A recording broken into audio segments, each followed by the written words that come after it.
Okay, stop. Just stop using your subtasks as a standard operating procedure. I've been seeing this coming around here and I'm like, stop. We're going to be talking about today why that is an issue and how you should be handling this. Okay? I know, I was quite passionate there for a second. I have seen this trend coming up of ClickUp users using their subtasks and checklists as standard operating procedures. Now, why is this an issue? First of all, you suddenly have standard operating procedures hidden somewhere in the ClickUp hierarchy. You might be thinking initially, yeah, but it's right in the task. But yeah, what do you do when you actually have to update that? It is fixed in there. If you were using your description and if you were using your subtasks to manage your tasks and have the standard operating procedures smack dab in your ClickUp task. But you're also overwhelming people. If you have all of this information of all of the things and all of the how-tos, what belongs into a standard operating procedure in your task, and I don't care where you're plugging it, you are overwhelming your people.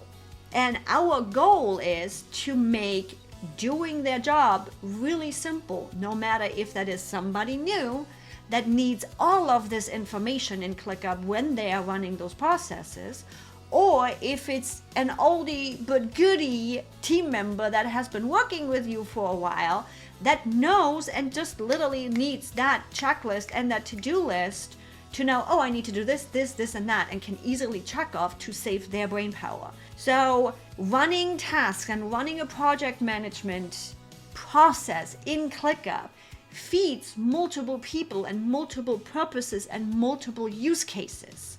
That's the reason why we don't do that. And the ease of update if you do not have it all in your task. So let's start in the beginning. How do we do this? When do we use subtasks? When do we use checklists? And where are we housing our SOPs?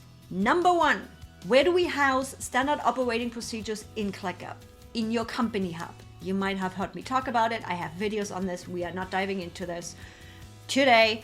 You have your company hub. That's where your standard operating procedures are. That's where your single source of truth in ClickUp is housed about how to do things. Got it? Now we come to the point of subtask versus checklists. Checklists, as the name says, is a checklist. You check things off. Yes, no. Did you download that bank statement? Yes, no.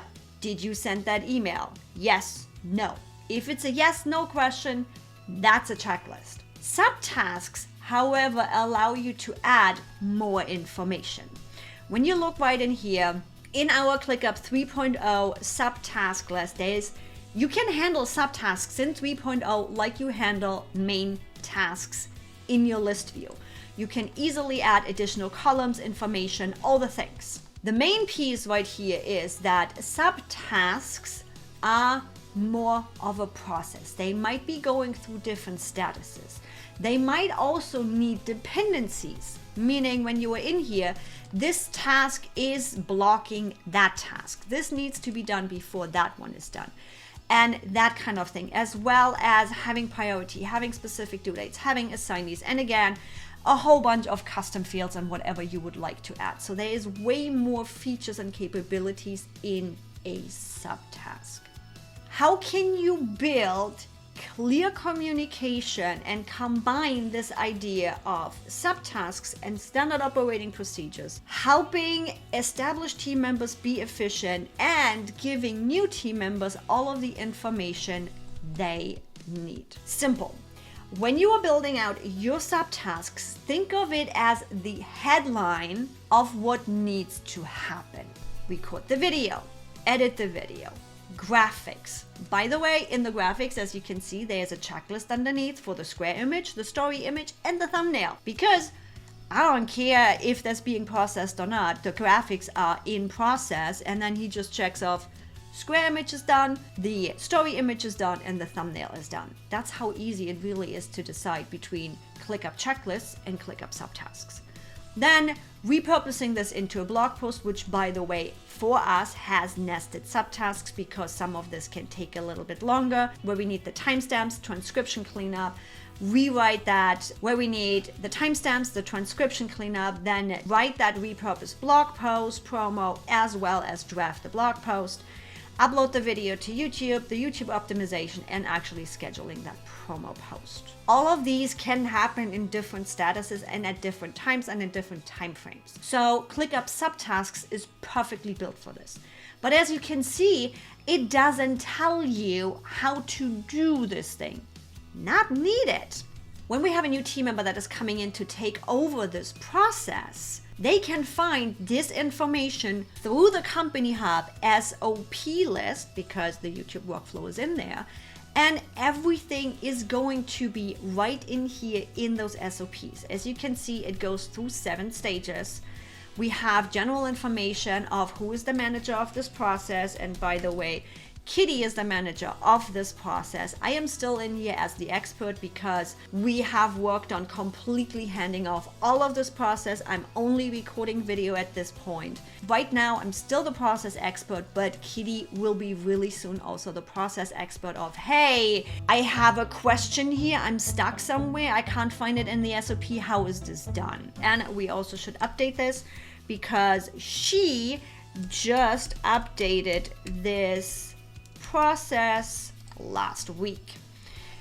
Now, with this, we believe in not giving all of the information all at once in one long ass document that nobody reads.